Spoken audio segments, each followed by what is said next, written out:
L'air matinal avait une morsure qui rappelait à Jesse Foster pourquoi il avait toujours détesté Octobre. Il resserra sa veste en marchant vers la maison de son ex-femme. Ce nœud familier se formait dans son estomac, comme tous les vendredis sur 2. 12 ans de mariage, 3 ans de divorce. Et pourtant ses mains tremblaient encore légèrement à l'idée de voir Lindsay. La maison avait l'air identique à celle qu'ils avaient partagée. Revêtement blanc, volets bleus, le chêne qu'il avait planté à la naissance de Casey surplombait maintenant le toit, sauf que désormais, elle appartenait à Lindsay et à son nouveau petit ami, Chad Pham. Jesse ne l'avait rencontré qu'une fois, lors d'un échange maladroit 2 mois plus tôt, quand Chad avait emménagé, rasé de près, assez amical, travaillant dans les ventes, Lindsay avait semblé heureuse, et cela était censé suffire. Jesse frappa à la porte, vérifiant sa montre. « Chaton à l'heure 30. » Pile à l'heure, il avait construit toute sa vie autour de la précision. Il le fallait dans son métier. Depuis 15 ans, il concevait des escape rooms, des puzzles élaborés qui obligeaient les gens à penser 3 étapes à l'avance. Son dernier projet, The Architect's Gambit, avait remporté des prix pour sa complexité multicouche. Ses amis plaisantaient en disant que son cerveau fonctionnait comme un ordinateur d'échecs. Toujours en train de calculer les possibilités, la porte s'ouvrit, Chad se tenait là, en débardeur malgré le froid, une bière à la main, les yeux légèrement vitreux. « Ouais, tu viens pour Casey, ramassage à 14h30. » Jesse garda un ton neutre, professionnel. « Hein ?»« Lindsay !»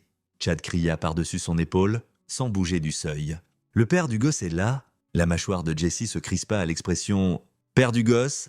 Au lieu d'utiliser son nom, mais il laissa passer. « Choisis tes batailles », disait toujours son thérapeute. « Tout n'est pas une guerre. » Lindsay apparut, l'air échevelé, les cheveux attachés à la hâte. Ses yeux allaient de Jesse à Chad. « Elle est en haut ? Je vais la chercher. »« Je peux m'en occuper ?» proposa Jesse. En faisant un pas en avant, Chad se déplaça, bloquant l'entrée. Elle va la descendre. Quelque chose dans le ton de Chad fit hésiter Jesse. Ce n'était pas exactement hostile. « Mais territorial ?» Possessif, Jesse rangea cette observation dans son catalogue mental, celui qui traçait chaque interaction, chaque détail. Dans la conception de puzzle, le plus petit indice comptait. Dans la vie, il avait appris que c'était encore plus vrai. Des pas dans l'escalier, Casey descendit lentement, portant des lunettes de soleil, son sac à dos rose jeté sur une épaule. À l'intérieur de la maison, avec des lunettes de soleil, le cœur de Jesse chuta dans son estomac. « Casey, ma chérie, viens ici. » Elle s'approcha de lui, ses mouvements prudents, mesurés, 9 ans. Et elle se déplaçait comme quelqu'un 2 fois plus âgé, quelqu'un qui craignait les gestes brusques. Enlève les lunettes de soleil. « Mapuche ?» Casey secoua la tête. Un tout petit mouvement. « Lindsay », dit Jesse calmement. « Qu'est-ce qui se passe ?»« Elle va bien ?» répondit Lindsay rapidement. Trop rapidement. Elle est juste tombée en jouant dehors avec des lunettes de soleil. Jesse s'agenouilla au niveau de Casey. « Ma chérie, j'ai besoin que tu les enlèves. S'il te plaît. » Elle a dit qu'elle allait bien, intervint Chad. « C'est la faute du gosse. Ça fait partie de grandir. » Jesse l'ignora, se concentrant sur sa fille, Casey. « C'est bon. Quoi que ce soit, c'est bon. » Sa petite main tremblante remonta et enleva lentement les lunettes. Les 2 yeux étaient gonflés, presque fermés, des ecchymoses violet-noir qui s'étendaient jusqu'aux pommettes, une petite coupure au-dessus du sourcil gauche, cicatrisée, la lèvre inférieure fendue purement. Le monde entier de Jesse se réduisit à ses blessures. Sa respiration s'arrêta, et pendant un instant, tout devint silencieux. La circulation lointaine, le bruissement des feuilles, le hoquet de Lindsay, tout disparut dans un bruit blanc. Qui a fait ça ? Sa voix sortit stable, calme, dangereusement calme. L'œil restant de Casey, celui qui pouvait encore s'ouvrir partiellement, se remplit de larmes. « Papa, s'il te plaît, ne sois pas en colère. Je ne suis pas en colère contre toi, ma chérie. Je ne pourrai jamais l'être contre toi. Qui a fait ça ?» Elle jeta un regard en arrière vers Chad, la peur inscrite sur son visage tuméfié. Jesse se leva lentement, sa main trouvant son téléphone. « Lindsay, prends ses affaires. » « Toutes... Attends, Jesse, » commença Lindsay. « Toutes ses affaires... » Maintenant, il composa le 911, sans quitter Chad des yeux. « J'ai besoin de la police et d'une ambulance au 2847 Maple Avenue. Maltraitance infantile. Traumatisme facial sévère. Bon sang. Mec, elle est tombée... dit Chad. En reculant d'un pas, Jesse leva un doigt, toujours au téléphone. « Oui, blessures visibles aux 2 yeux. Gonflement facial. Possible fracture, fille de 9 ans. Père sur place. Auteur présent. Tu ne sais pas de quoi tu parles dit Chad. Mais sa voix avait perdu de son assurance. Il m'a frappé, murmura Cassie. Avec sa batte de baseball, il a dit que j'étais irrespectueuse. Les mots flottèrent dans l'air comme du poison. Jessie termina avec le dispatching, puis attira Cassie contre lui, évitant soigneusement ses blessures. « Va t'asseoir dans ma voiture, ma chérie, verrouille les portes. » Il lui tendit ses clés. « Jessie, » dit Lindsay, la voix brisée. « Je ne savais pas, je ne pensais pas... » « Tu ne pensais pas quoi ? Que ton petit ami battait notre fille. » Jessie se tourna vers elle. « Depuis combien de temps ça dure ?»« C'était un accident, » insista Lindsay. « Il a perdu son sang-froid. » « Mae, perdu son sang-froid sur une enfant de 9 ans ?» Jessie sentit quelque chose de froid et dur s'installer dans sa poitrine. Quelque chose qui dépassait le choc initial et la rage pour atteindre la clarté, une clarté parfaite. « Crystalline, prends ses affaires. Tu as 2 minutes avant que la police arrive ?» Lindsay s'enfuit à l'étage. Chad commença à la suivre, mais Jessie se déplaça pour bloquer la porte. « Tu restes où je peux te voir ? Sors de ma maison, » dit Chad, essayant de rassembler de l'autorité. « C'est la maison de Lindsay. Tu vis juste ici ?» Jessie sourit, mais sans aucune chaleur. « Et ça va changer très bientôt ? Tu me menaces ? Non ? Les menaces sont pour les gens qui ne sont pas sûrs de ce qu'ils vont faire. » Jessie soutint le regard de Chad. « Je fais une promesse. » Des sirènes hurlèrent au loin. Se rapprochant, Jessie catalogua chaque détail du visage de Chad, la façon dont son œil tressaillait, la sueur qui perlait sur sa lèvre supérieure, comment ses mains se serraient et se desserraient. Bien, qu'il ait peur. Ce n'était que le début. La salle d'urgence sentait l'antiseptique. Et l'anxiété, Jessie était assis au chevet de Casey pendant qu'un médecin l'examinait, prenant des photos, documentant tout. 2 os orbitaux fracturés, ecchymose sévère, commotion mineure. L'expression du médecin s'assombrissait à chaque découverte. « Monsieur Foster ?» dit le détective Kyle Banks en s'approchant avec un bloc-notes. Il avait la quarantaine bien tassée, des tempes grisonnantes et l'air las de quelqu'un qui avait vu trop de cas comme celui-ci. « J'ai besoin de poser des questions à Casey. Je veux que mon papa soit là, » dit Casey immédiatement. « Bien sûr, c'est ton droit. » Banks tira une chaise. Sa voix douce. « Casey, peux-tu me dire ce qui s'est passé ?» Casey fixa ses mains. « J'étais en train de regarder la télé. Chad a dit que j'étais trop bruyante. Je l'ai baissé, mais il a dit que je lui avais donné de l'attitude. Il est allé chercher sa batte de baseball, celle en aluminium, dans le garage, et m'a dit de me lever. » Les mains de Jessie agrippèrent les accoudoirs de la chaise si fort que ses articulations blanchirent. « Et ensuite ?» demanda Banks. « Il a dit qu'il m'apprendrait le respect. Il l'a balancé, sa voix se brisa. J'ai essayé de me protéger, mais il m'a frappé au visage. 2 fois, peut-être 3. Je ne me souviens pas exactement. Je suis tombé et il est parti. Où était ta mère ? En haut ? Elle est descendue après. Elle m'a dit de mettre de la glace et de ne pas en faire toute une histoire. » Banks nota soigneusement. « Quand est-ce que c'est arrivé ? Hier matin ?» Jessie se leva brusquement et marcha jusqu'au coin de la pièce, leur tournant le dos. « Hier matin ?» Lindsay avait laissé Casey se promener avec 2 os orbitaux fracturés pendant plus de 24 heures, l'avait empêché de l'appeler, l'avait coaché pour mentir en disant qu'elle était tombée. « Monsieur Foster ?» Banks se leva. « On peut parler dehors ?» Ils sortirent dans le couloir. Banks referma son bloc-notes. Il est arrêté. On a trouvé la batte. Il y a du sang dessus. Ça correspond à son groupe sanguin de manière préliminaire. Lindsay McKnight est aussi inculpée comme complice pour ne pas avoir signalé et pour avoir empêché l'enfant de recevoir des soins médicaux. Qu'est-ce qu'il risque ? Agression sur mineur avec arme mortelle. Maltraitance infantile. Possiblement tentative de meurtre. Selon l'évaluation du procureur, il risque une lourde peine. Banks marqua une pause. « Je sais ce que vous ressentez en ce moment. Vraiment. J'ai une fille. Si quelqu'un lui faisait ça... » Banks secoua la tête. « Mais laissez-nous nous en occuper. Laissez le système fonctionner. » Jessie regarda à travers la vitre quasi, si petite dans le lit d'hôpital. Et si le système ne fonctionne pas ?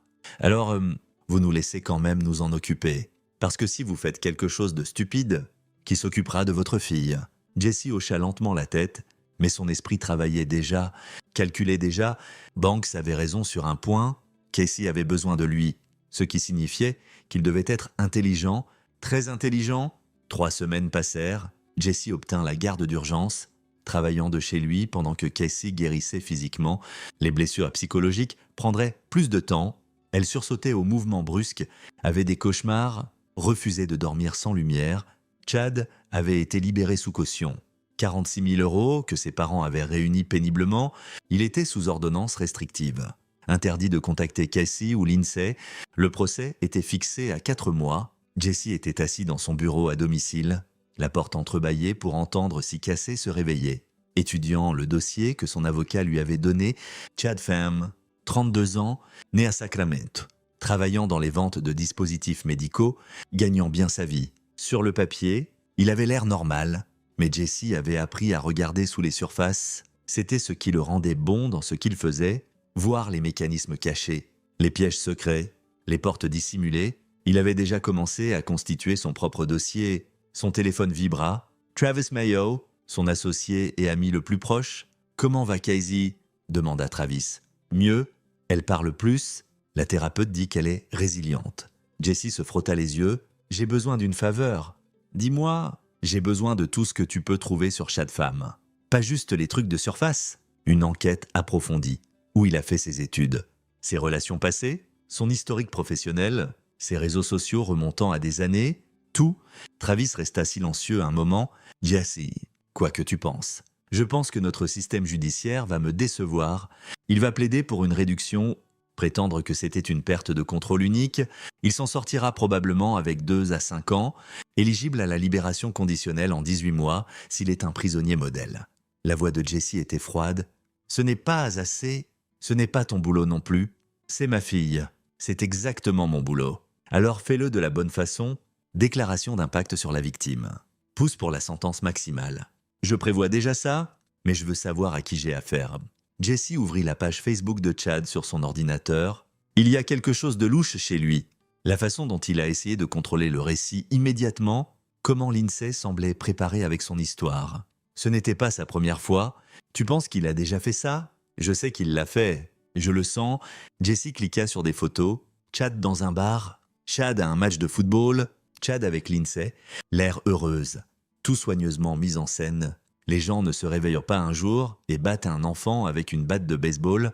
Ce niveau de violence, cette cruauté décontractée, c'est pratiqué. D'accord? Je creuse. Mais Jesse, sois prudent. Ne lui donne pas de munitions à utiliser contre toi au tribunal. Après avoir raccroché, Jesse resta dans l'obscurité, l'écran de son ordinateur reflétant sur son visage.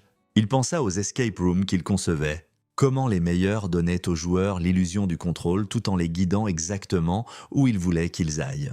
Comment le puzzle parfait avait plusieurs couches. Chaque solution révélant un nouveau défi jusqu'à la révélation finale.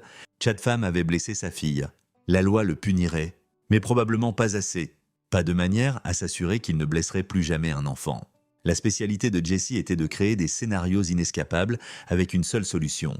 Il était temps de concevoir son chef-d'œuvre. Il ouvrit un nouveau document et commença à taper, exposant ce qu'il savait, ce qu'il suspectait, ce qu'il avait besoin d'apprendre. Des patterns émergèrent, des questions se formèrent. À l'aube, il avait le squelette de quelque chose qui ressemblait à un plan, ou plus précisément, à un piège, le genre où chaque porte menait à l'obscurité et où il n'y avait pas de clé pour s'échapper. 2 semaines plus tard, Travis apparut à la porte de Jesse avec un dossier épais. Casey était à l'école, son premier jour complet depuis, ce qui avait demandé un énorme courage. Jesse l'avait accompagné jusqu'à la classe, avait rencontré son enseignante et la conseillère, s'était assuré que tout le monde comprenait la situation. « Tu vas vouloir t'asseoir pour ça ?» dit Travis. Étalant les documents sur la table de la salle à manger, Jesse versa 2 tasses de café et s'assit. « Dis-moi, Chad Pham, commençons par l'université, San Jose State. Viré en 3e année, raison officielle, malhonnêteté académique. Mais j'ai trouvé le rapport de la police du campus. Il a été accusé d'avoir agressé sa petite amie de l'époque. Elle a abandonné les charges. L'école l'a discrètement viré. La mâchoire de Jesse se crispa. Continue. Ordonnance restrictive déposée contre lui en 2019 par une femme nommée Kathy Cummings. Accordée pour 1 an après des incidents documentés de harcèlement et de menaces. Avant ça, 2 appels pour troubles domestiques de 2 adresses différentes à Sacramento en 2017 et 2018. Pas de charge déposée à chaque fois parce que les femmes n'ont pas porté plainte. Combien de femmes dont tu peux prouver? 4 avant Lindsay. Il pourrait y en avoir plus. Travis sortit un autre document, mais voilà où ça devient intéressant. Vente de dispositifs médicaux. Sa société Medtronic Solutions. J'ai appelé une faveur à quelqu'un de leur département RH. Chad a été réprimandé 3 fois pour comportement agressif envers des collègues. Ils l'ont gardé parce qu'il est bon en vente. Mais il est sur la corde raide. Jesse étudia les papiers, son esprit cataloguant et croisant les références. Il a un pattern, cible des femmes vulnérables. Escalade vers la violence, compte sur leur peur pour qu'elles ne portent pas plainte. Exactement. Et Lindsay correspondait parfaitement à son profil. Divorcée, mère célibataire, probablement en quête de stabilité et de compagnie, Travis secoua la tête. La question est, qu'est-ce que tu vas faire de ces informations? D'abord, je m'assure que le procureur les a toutes, établir un pattern de comportement, argumenter contre tout accord de plaidoyer. Jesse se leva, faisant les 100 pas. Deuxièmement, je m'assure que son employeur sait exactement qui représente leur entreprise. C'est bien, c'est utiliser des canaux légitimes. Travis l'observa attentivement. Quoi d'autre? Qu'est-ce qui te fait penser qu'il y a autre chose? Parce que je te connais depuis 10 ans et j'ai vu ce regard avant. C'est ton expression de 3 coups d'avance. Jesse sourit finement. Tu sais quel est le problème avec les gens comme Chad? Ce sont des prédateurs, mais des prédateurs paresseux. Ils comptent sur la peur et le silence de leurs victimes. Ils ne s'attendent jamais à ce que quelqu'un retourne la situation. Jesse, je ne vais rien faire d'illégal. Rien qui mette en péril la garde ou qui mette Cassie en danger. Il croisa le regard de Travis. Mais je vais m'assurer que Chad Pham ressent exactement ce qu'il a fait subir à ma fille. Peur, douleur, impuissance. Comment? Je travaille encore sur les détails, mais je sais une chose. Quand quelqu'un joue avec la vie des gens comme avec des jouets, éventuellement quelqu'un va décider de jouer en retour. Après le départ de Travis, Jesse revint dans son bureau. Sur le mur, il avait commencé à créer ce qui ressemblait à un organigramme, mais plus complexe. Un réseau de connexions, de possibilités, de points de pression. Au centre, Chad Pham, rayonnant vers l'extérieur, son travail, ses parents, ses amis, ses routines, ses faiblesses. Jesse avait passé 15 ans à comprendre comment les gens pensaient, comment ils prenaient des décisions, ce qui les poussait en avant ou les retenait. Il avait bâti une carrière là-dessus. Ces escape rooms n'étaient pas juste des puzzles. C'étaient des expériences psychologiques, voyant comment les gens réagissaient sous pression. Les observants se révélaient. Maintenant, il construirait la salle ultime, une conçue pour un public d'un seul, avec des enjeux bien plus élevés que la fierté ou une photo de victoire. Celle-ci serait conçue pour détruire. Son téléphone sonna. Numéro inconnu. Il répondit prudemment. « Monsieur Foster, c'est Garrett Jacobs, l'avocat de Chad Pham. » La voix était fluide, exercée. « J'appelle pour discuter d'une possible résolution à cette situation malheureuse. Résolution. Mon client est prêt à accepter un accord de plaidoyer, agression mineure. 2 ans de probation, cours de gestion de la colère. Pas de prison. » Jesse rit. Un son dépourvu d'humour. « Votre client a battu le visage de ma fille de 9 ans avec une batte de baseball assez fort pour fracturer des os. Et vous pensez que la probation est acceptable? Monsieur Foster, je comprends que les émotions sont vives.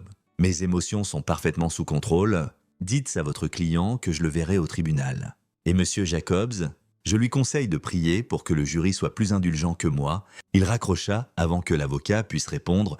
Le jeu avait commencé, et contrairement au jeu que Jesse concevait pour le divertissement, celui-ci aurait des conséquences réelles, permanentes.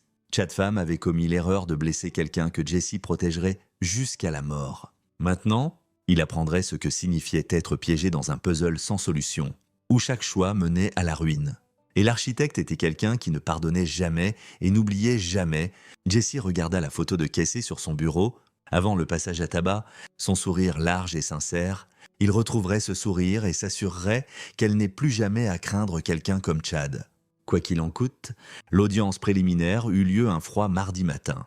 Jesse était assis dans la galerie, la thérapeute de Cassie à ses côtés. Elle avait été assignée pour témoigner de l'impact psychologique. Chad était assis à la table de la défense dans un costume qui coûtait probablement plus cher que le paiement de la voiture de Jesse. L'air convenablement repentant, le ministère public, dirigé par la procureure adjointe Victoria Owens, fut minutieux, dossiers médicaux, photos des blessures de Casey, rapport de police.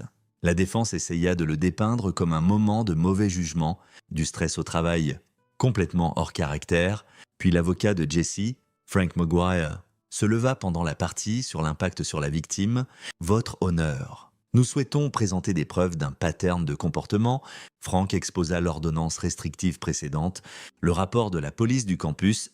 Les appels pour troubles domestiques. Ce n'était pas un incident isolé, c'était le point culminant d'un pattern de violence croissante contre des femmes, et maintenant, un enfant. Gareth Jacobs objecta vigoureusement, mais le juge autorisa la plupart des éléments. Jessie observa l'expression de Chad passer de confiante à inquiète. « Bien ?»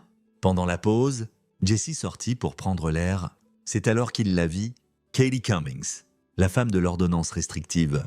Debout près de l'entrée du tribunal, elle avait la trentaine. Une énergie nerveuse émanant d'elle, Mademoiselle Cummings. Jessie s'approcha prudemment. « Je suis Jessie Foster. » Elle hocha la tête. « Je sais, j'ai lu ce qui est arrivé à votre fille. Je suis tellement désolée. Merci d'être venue. Votre témoignage pourrait faire une différence. J'aurais dû porter plainte quand j'en avais l'occasion. » Sa voix tremblait. « Il m'a menacé. Il a dit qu'il ruinerait ma carrière, ma vie. J'avais tellement peur. Alors, j'ai obtenu l'ordonnance restrictive et j'ai disparu. Changer de boulot? Déménager dans une autre ville. Vous êtes ici maintenant. Ça demande du courage. J'ai vu les nouvelles et j'ai pensé, si je ne parle pas, si je laisse une autre personne se faire blesser parce que j'avais trop peur. » Elle s'essuya les yeux. « J'ai une fille aussi. Elle a 7 ans. Si quelqu'un lui faisait ce qu'il a fait à la vôtre, je voudrais que les gens se lèvent. » Jessie sentit quelque chose changer dans sa compréhension de la situation. Il avait été si concentré sur Chad, sur la vengeance, sur la justice pour Casey qu'il n'avait pas pleinement considéré les autres victimes, les autres femmes qui avaient été blessées, réduites au silence. « Mademoiselle Cummings, seriez-vous prête à parler au procureur? Et à moi? Je construis une image complète de qui est vraiment Chad Pham. » Elle hésita, puis hocha la tête. « Que voulez-vous savoir ?» Autour d'un café à la cafétéria du tribunal, elle raconta son histoire. Comment Chad avait été charmant au début, attentif, aimant, comment progressivement le contrôle avait commencé. Des commentaires sur ses vêtements. Ses amis, où elle allait, puis la colère, les poussaient. La nuit où il l'avait attrapée à la gorge et soulevée du sol, promettant de la tuer si elle le quittait. « Il m'a enregistré, dit-elle doucement, des choses personnelles, intimes. Il a dit que si je le disais à quelqu'un, il les enverrait à tout le monde que je connaissais. C'est pourquoi je n'ai pas pu porter plainte. J'avais tellement honte. » L'esprit de Jessie bouillonnait. « Avez-vous encore des preuves de ça? Des textos, des emails, n'importe quoi. J'ai tout sauvegardé, mis sur un disque dur. Et enfermé, je me disais que je n'en aurais plus jamais besoin. » Elle croisa son regard. « Mais je vous le donnerai si ça aide. Ça aidera, je vous le promets. » Ce soir-là, Jessie s'assit avec Cassie, les dents avec ses devoirs. Elle guérissait bien physiquement. Le gonflement avait diminué, bien que les ecchymoses soient encore visibles. La guérison psychologique prendrait plus de temps. « Papa, dit-elle soudain, est-ce que Chad va en prison ?» Jessie choisit ses mots avec soin. « Le juge va décider de ce qui lui arrive. Mais je vais m'assurer qu'il ne puisse plus jamais te blesser, toi ou qui que ce soit d'autre. » Comment? En disant la vérité sur qui il est vraiment. Parfois, les mauvaises personnes cachent qui elles sont. Et les bonnes personnes se font blesser. Mais quand tout le monde connaît la vérité, elles ne peuvent plus se cacher. Casey hocha lentement la tête. « J'avais peur de te le dire. Je pensais que c'était peut-être ma faute. » Comme il l'a dit, Jessie l'attira contre lui, prudent avec ses blessures encore en guérison. « Écoute-moi, rien de tout ça n'était ta faute. Pas une seule partie. C'est un adulte qui a choisi de blesser un enfant. C'est sur lui, pas sur toi. Promets que tu ne le laisseras blesser personne d'autre. Je le promets. » C'était une promesse qu'il comptait tenir, quoi qu'il en coûte. L'enquête de Jessie sur la vie de Chad devint méticuleuse, presque obsessive. Il interviewa 2 autres ex-petites amies de Chad, des femmes que Travis avait retrouvées. Les 2 racontèrent des histoires similaires, du charme qui virait au contrôle, de l'affection qui se transformait en violence. L'une, Jodie McLaughlin, avait des photos d'ecchymoses, un poignet cassé quand Chad avait, accidentellement, claqué une porte dessus. Aucune n'avait porté plainte. Toutes portaient encore le poids de la honte et de la peur des années plus tard. Mais elles parlaient, maintenant, à Jessie, au procureur, à quiconque voulait écouter. Le pattern était indéniable. Les nuits de Jessie devinrent des sessions de planification stratégique. Il couchait Casey, puis se retirait dans son bureau, où son mur était devenu une toile d'araignée de connexions et de possibilités. Il ne planifiait plus seulement pour le procès. Il planifiait pour après, parce que le procès n'irait que jusqu'à un certain point. Chad passerait du temps en prison. Oui, mais ensuite quoi? Éventuellement, il serait libéré. Éventuellement, il trouverait une autre femme, une autre victime. Le système le punirait, mais ne l'arrêterait pas. Jessie devait s'assurer que Chad Pham ne pose plus jamais de menaces. Son téléphone sonna tard une nuit. Wendell Barnes, un vieux ami d'université qui travaillait maintenant dans le journalisme d'investigation. « Jesse, j'ai eu ton message. Tu veux que je publie un article sur ce type ? Pas encore, mais je veux que tu sois prêt quand le moment viendra. J'ai besoin que ça devienne public en grand, pas juste les nouvelles locales. L'attention nationale ? De quoi on parle ? Un abuseur en série qui a été protégé par le silence et la honte pendant plus d'une décennie, multiple victims. Pattern de violence croissante culminant dans le passage à tabac brutal d'une enfant de 9 ans. Mais voilà l'angle, son employeur savait. Ils avaient des plaintes, des incidents, des avertissements. Ils l'ont gardé parce qu'il leur rapportait de l'argent. Wendell siffla. C'est une sacrée histoire, mais j'aurai besoin de preuves. Je t'obtiendrai des preuves. Sois juste prêt. Après avoir raccroché, Jesse ouvrit le site web de la société de Chad. Medtronic Solutions. Vente de dispositifs médicaux, principalement à des hôpitaux et cliniques. Leur site proclamait leur engagement pour l'intégrité, la sécurité, les soins aux patients. De beaux mots. Jesse commença à rédiger un email, soigneusement formulé depuis un compte anonyme. Il joignit la documentation sur le comportement de Chad, l'ordonnance restrictive, les rapports de police, les déclarations des victimes. Il l'envoya au département de conformité de la société, aux RH et au PDG. Puis il attendit. 3 jours plus tard, Travis appela. Ils l'ont suspendu. En attendant une enquête interne. Bon début. Tu n'as pas fini ? Hein ? Pas du tout. La date du procès approchait. La procureure adjointe Owens construisit un dossier accablant et Jesse lui fournit tout ce qu'il avait rassemblé. Le pattern d'abus. Les victimes précédentes prêtes à témoigner, les preuves du comportement calculé de Chad. Garrett Jacobs essaya de supprimer la plupart, arguant du préjudice, mais le juge l'autorisa comme preuve d'intention et de caractère. La confiance de Chad se fissura au fur et à mesure du procès. Ses parents, assis au premier rang, avaient l'air de plus en plus dévastés au fur et à mesure que la vérité sur leur fils émergeait. Jesse les plaignit presque, puis il se rappelait les yeux gonflés de Cassie et toute sympathie s'évaporait. Le dossier du ministère public était écrasant. Des experts médicaux témoignèrent de la force requise pour causer les blessures de Cassie. La thérapeute décrivit ses cauchemars, sa peur, sa régression. Les ex-petites amies de Chad témoignèrent de leurs expériences, peignant le portrait d'un homme qui aimait blesser les femmes et les enfants, qui prenait son plaisir dans le pouvoir et le contrôle. Quand Cassie prit la barre, la salle d'audience devint silencieuse. Elle était petite dans le box des témoins, mais sa voix était claire quand elle décrivit ce qui s'était passé. Jesse observa Chad, le vit détourner le regard, incapable de croiser ses yeux, lâche. La défense essaya de dépeindre Chad comme stressé, dépassé, quelqu'un qui avait commis une terrible erreur, mais les preuves étaient trop fortes, trop cohérentes. Ce n'était pas une erreur, c'était qui il était. Le jury délibéra pendant 4 heures. Quand ils revinrent, le verdict fut unanime. Coupable sur tous les chefs. À la sentence 2 semaines plus tard, le juge ne retint pas ses coups. « Monsieur femme, vous avez systématiquement abusé de la confiance placée en vous par plusieurs femmes. Vous avez escaladé de la manipulation émotionnelle à la violence physique et enfin à l'assaut brutal d'un enfant sans défense. Vous n'avez montré aucun remords sincère, seulement du regret d'avoir été pris. » Chad fut condamné à 8 ans de prison d'État. Pas de possibilité de libération conditionnelle avant 5 ans servis. Jesse ne ressentit aucune satisfaction. Ce n'était pas assez. Ça ne le serait jamais. Après la sentence, il se tint dehors le tribunal pendant que les reporters criaient des questions. Il fit une brève déclaration sur l'espoir que cela apporte une clôture pour Casey et remercia le système judiciaire, mais la clôture était un mensonge. Casey porterait ses cicatrices pour toujours. Et Chad sortirait éventuellement, même si ça prenait 8 ans, à moins que Jesse fasse quelque chose pour s'assurer que la vie de Chad hors de prison soit impossible. Ce soir-là, l'article de Wendell sortit, les nouvelles nationales le reprirent en quelques heures. Une société de vente de dispositifs médicaux employait sciemment un abuseur en série. L'article détaillait tout, l'historique de Chad, les plaintes contre lui, l'échec de la société à agir. Les actions de Medtronic Solutions chutèrent de 15% en 2 jours. À la fin de la semaine, ils avaient licencié Chad et lancé une revue externe de leurs pratiques RH. Leur PDG démissionna sous pression, mais Jesse n'avait pas fini.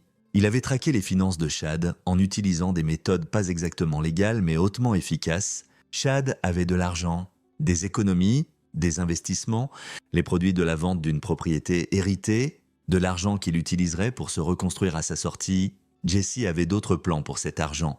Travaillant avec un contact spécialisé en sécurité numérique, Derek Donnelly, quelqu'un que Jesse avait aidé des années plus tôt avec une conception d'escape room pour une conférence de sécurité, il s'assura que les informations financières de Chad atterrissent entre les mains de ses victimes, anonymement.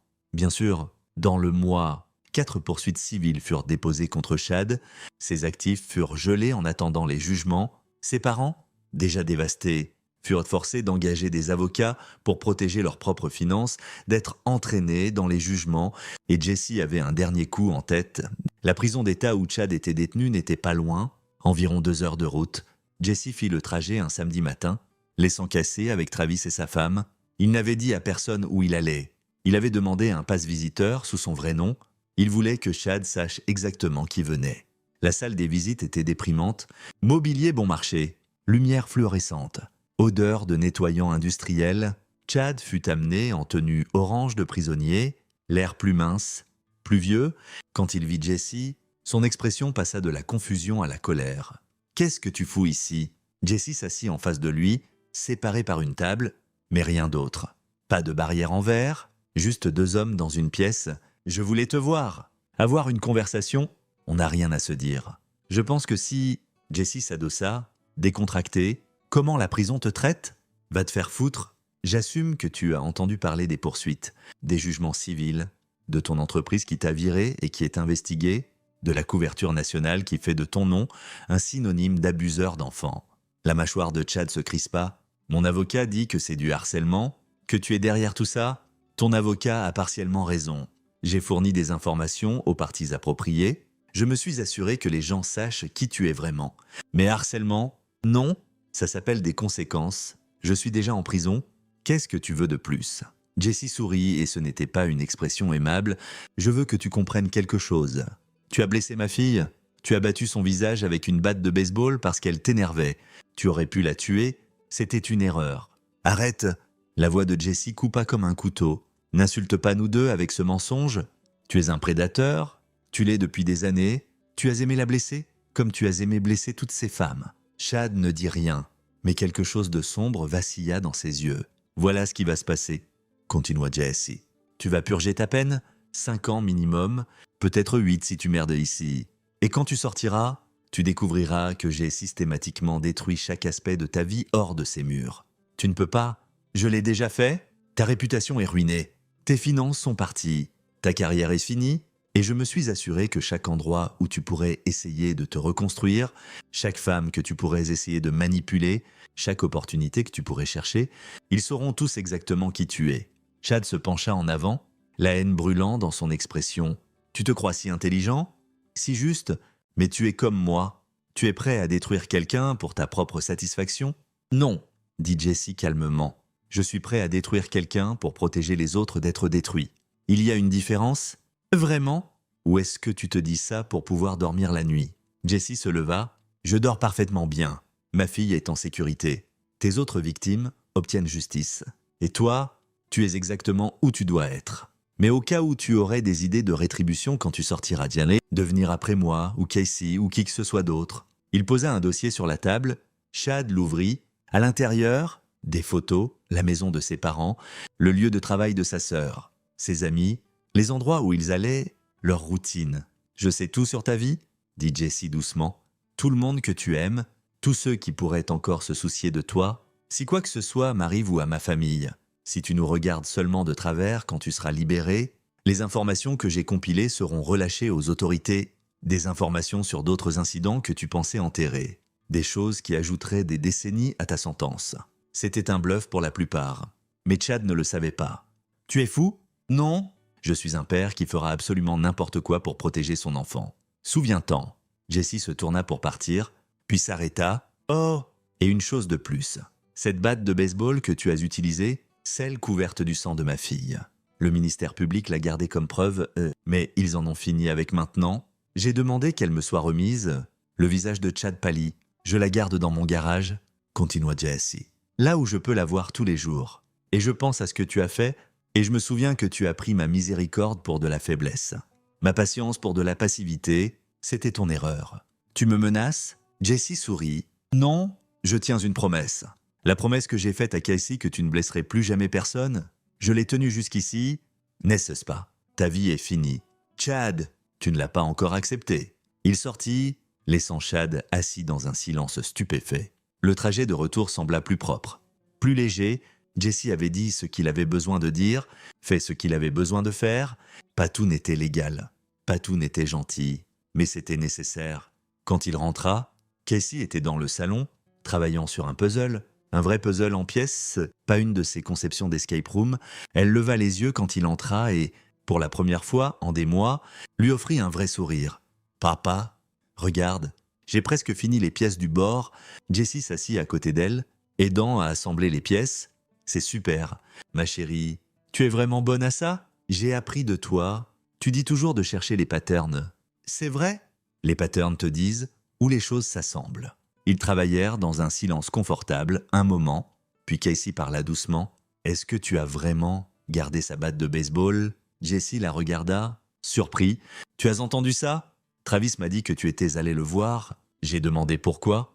Jessie réfléchit soigneusement à sa réponse. « Oui, je l'ai gardé comme rappel. »« Et de quoi? De ce dont je te protège et de à quel point tu étais forte pour survivre ?» Il passa son bras autour d'elle. « Tu es plus courageuse que tu ne le sais, Casey. » Elle s'appuya contre lui. « Je ne suis pas si courageuse. J'ai encore des cauchemars. » Le courage n'est pas de ne pas avoir peur, c'est d'avoir peur et de faire ce que tu dois faire quand même. Tu as témoigné au tribunal, tu as dit la vérité même si c'était dur. C'est du courage. Est-ce que j'arrêterai un jour d'avoir peur? La peur deviendra plus petite. Elle ne partira pas complètement, mais elle deviendra gérable et je serai là à chaque étape. Casey hocha la tête, assemblant une autre pièce. « Je suis contente qu'il soit en prison. Moi aussi, et je suis contente que tu sois mon papa. » La gorge de Jessie se serra. « Je suis content que tu sois ma fille. Et je promets que je te protégerai toujours. Quoi qu'il arrive, » c'était une promesse qu'il avait déjà tenue de manière qu'elle ne comprendrait jamais pleinement. Mais c'était ok. Elle n'avait pas besoin de savoir les longueurs auxquelles il était allé, les lignes qu'il avait franchies, la destruction systématique qu'il avait orchestrée. Elle avait juste besoin de se sentir en sécurité, et elle l'était. C'était assez... 6 mois passèrent. Les blessures physiques de Casey guérirent complètement. Bien qu'elle ait toujours une légère cicatrice près de son sourcil gauche, la guérison psychologique continuait. Session de thérapie hebdomadaire, réduction graduelle des cauchemars. Reconstruction lente de la confiance dans le monde. Lindsay avait été condamnée à 6 mois en prison de comté pour son rôle. Suspendue à de la probation après avoir témoigné contre Chad, elle avait écrit des lettres d'excuses à Casey, mais Casey n'était pas prête à les lire.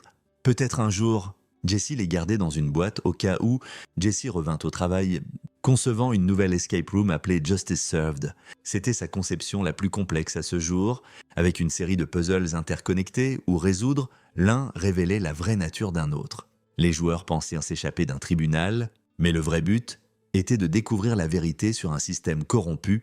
Les critiques l'adorèrent. Ils l'appelèrent son chef-d'œuvre. Sans savoir qu'il était inspiré d'événements réels, un soir, Jessie reçut un appel de Katie Cummings, la femme de l'ordonnance restrictive. « Monsieur Foster, je voulais vous dire que j'ai obtenu un règlement de la poursuite civile. C'est plus d'argent que je n'en ai jamais espéré. Mais plus que ça, je me sens libre. Pour la première fois en des années, je ne regarde pas par-dessus mon épaule. C'est merveilleux. Vous méritez cette paix. Je voulais vous remercier de nous avoir crus, d'avoir combattu quand nous ne pouvions pas. Vous avez combattu aussi. Vous l'avez toute fait en venant témoigner. » Après avoir raccroché, Jessie réalisa que peut-être c'était la vraie victoire. Pas l'emprisonnement de Chad ou sa ruine financière, mais la liberté que ses victimes ressentaient maintenant, la capacité d'aller de l'avant sans peur. Il alla vérifier Cassie. Elle dormait, sa veilleuse projetant des ombres douces.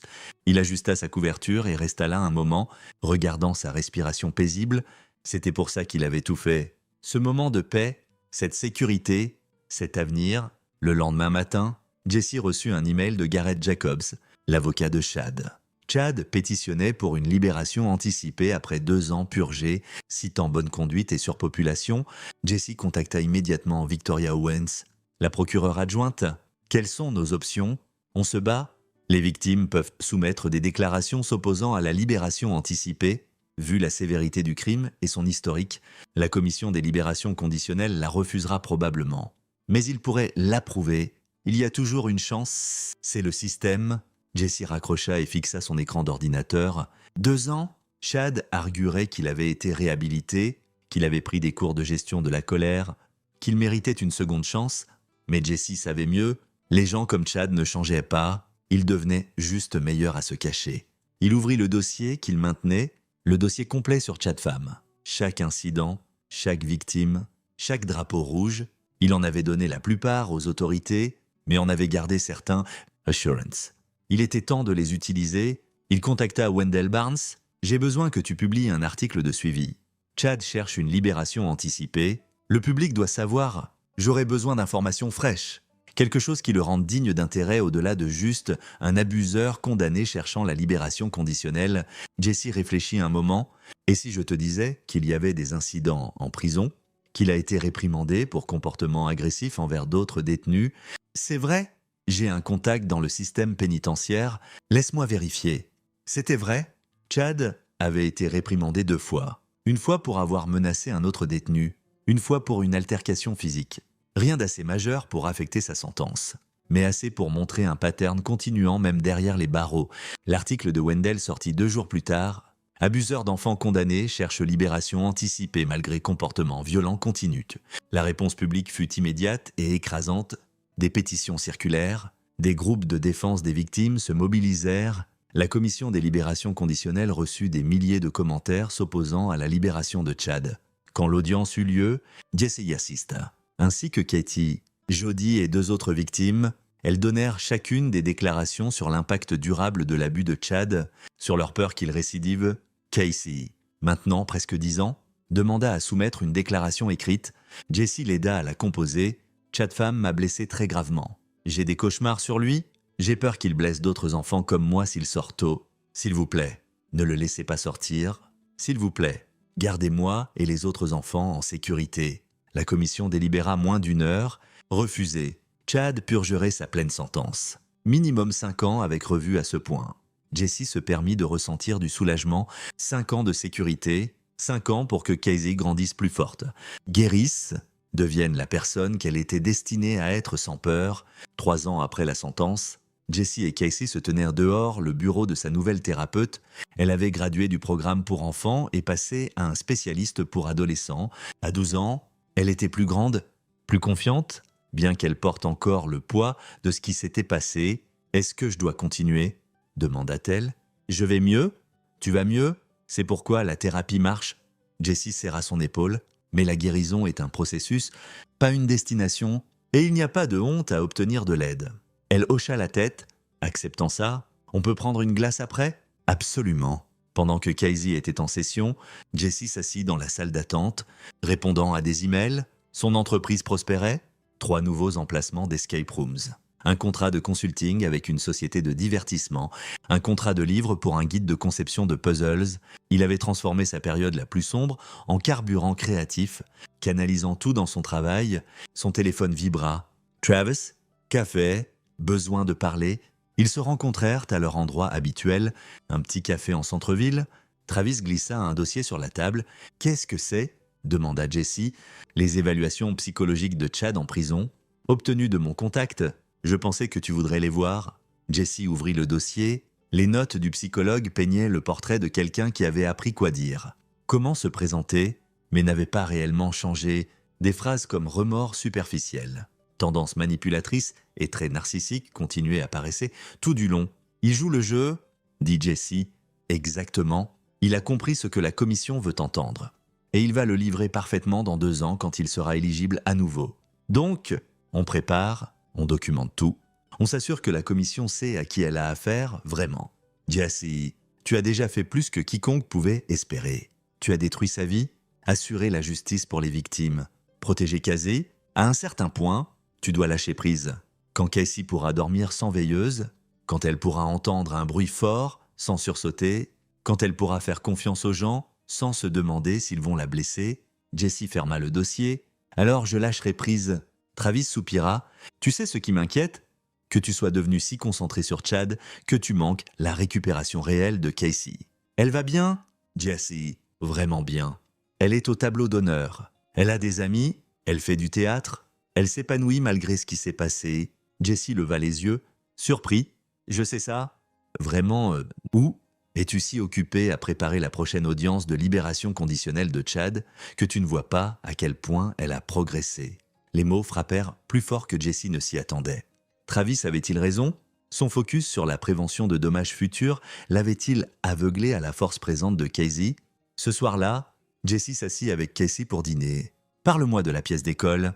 Elle s'illumina. J'ai eu le rôle principal. Je vais être Mathilda. On commence les répétitions la semaine prochaine. C'est incroyable. Comment te sens-tu? Nerveuse mais excitée. Madame Browning, l'enseignante de théâtre, dit que je suis parfaite pour le rôle parce que je suis petite mais féroce. Jessie sourit. Ça sonne exactement juste. Tu viendras au spectacle? Je ne le raterai pour rien au monde. Plus tard, en la regardant pratiquer ses répliques, Jessie réalisa que Travis avait raison. Il avait été si concentré sur le monstre en cage qu'il avait manqué le phénix renaissant des cendres. Casey était plus qu'une victime. Elle était une survivante, une combattante, quelqu'un qui avait affronté l'horreur et en était sortie plus forte. Oui, elle avait des cicatrices, mais elle avait aussi du courage, de la résilience et un avenir qui s'étendait bien au-delà de ce terrible jour. Peut-être que c'était la vengeance ultime, pas détruire Chad, mais s'assurer qu'il ne pouvait pas la détruire. Le cap des 5 ans approchait, Chad serait éligible à une revue de libération conditionnelle. Jessie prépara méthodiquement, rassemblant la documentation, coordonnant avec les victimes, s'assurant que la commission avait des informations complètes. Mais quelque chose avait changé en lui. La rage consumante avait refroidi en détermination. Le besoin de vengeance s'était transformé en protection. Il ne combattait plus parce qu'il haïssait Chad. Il combattait parce qu'il aimait Casey.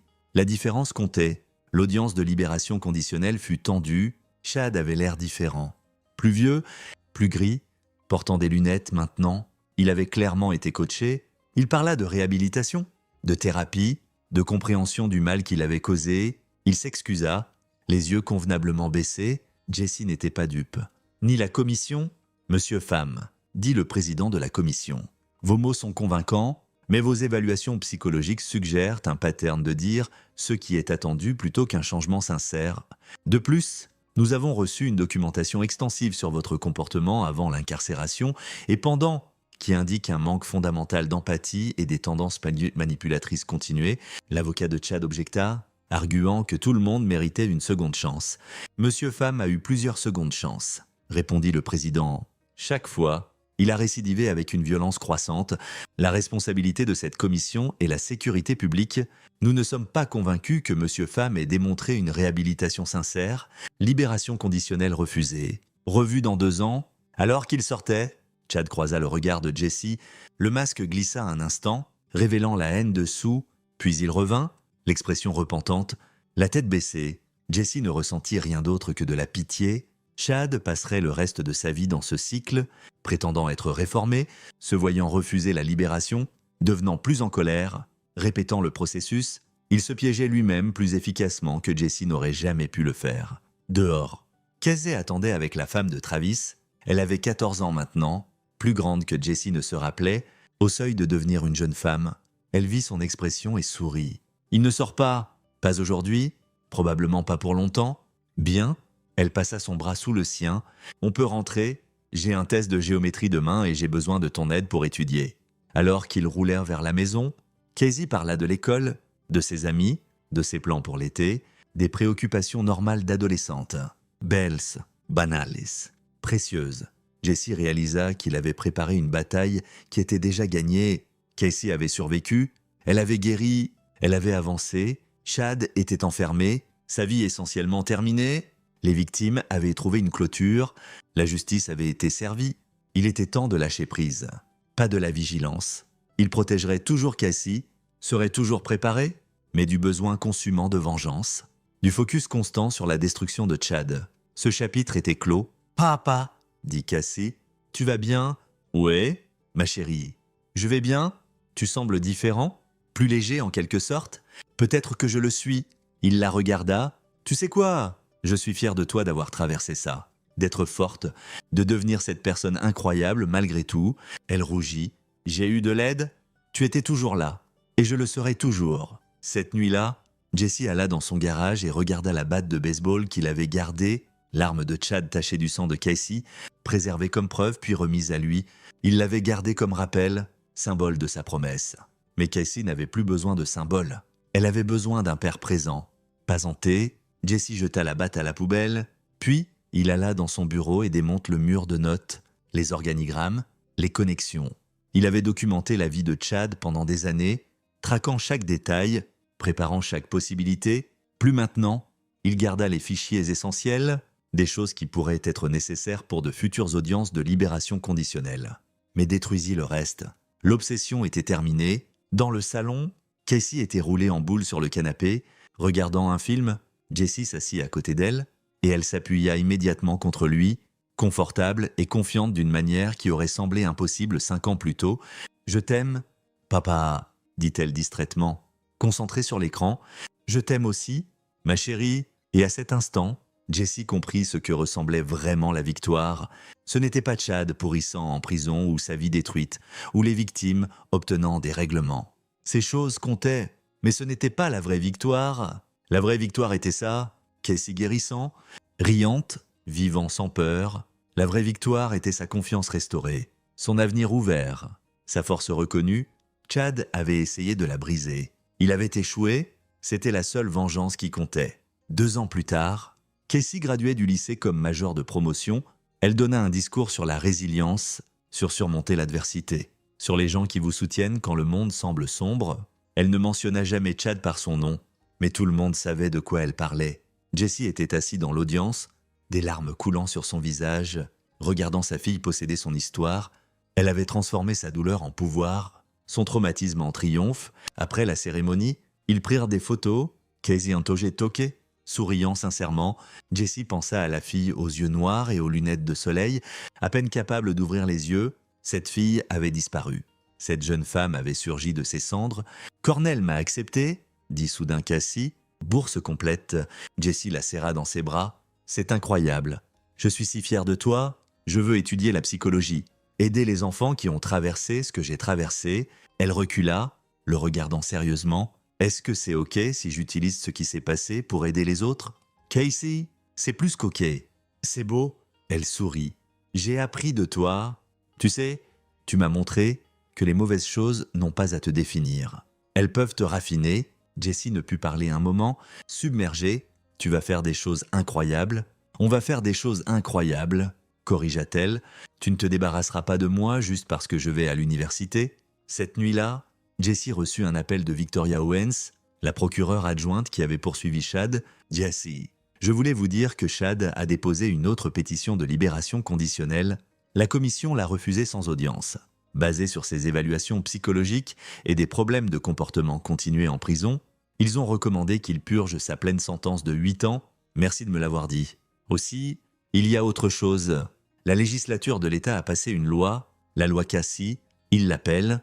Elle augmente les peines pour maltraitance infantile et ferme certaines failles qui permettaient à des délinquants comme Chad d'obtenir des sentences réduites. Votre plaidoyer a fait une différence. » Après avoir raccroché, Jessie resta assis en silence. La loi Cassie, sa douleur était devenue une législation qui protégerait d'autres enfants. C'était un héritage. Il pensa aux 7 dernières années, la rage, la planification, la destruction systématique de la vie de Chad. Une partie de ce qu'il avait fait était légale, une partie ne l'était pas. Tout avait été nécessaire, mais la vraie victoire n'était rien de ce que Jessie avait fait, c'était tout ce que Cassie était devenue. Elle avait pris sa pire expérience et l'avait transformée en force. Elle avait affronté son abuseur au tribunal et dit la vérité. Elle avait guéri sans laisser la haine la consumer. Elle avait choisi d'utiliser sa douleur pour aider les autres. C'était la vengeance ultime. Ne pas devenir comme Chad. Ne pas le laisser gagner en détruisant son humanité. Au lieu de ça, elle était devenue le genre de personne qui rendait le monde meilleur. Jessie avait protégé sa fille. Oui, il avait détruit la vie de Chad. Oui, mais Casey s'était sauvée elle-même.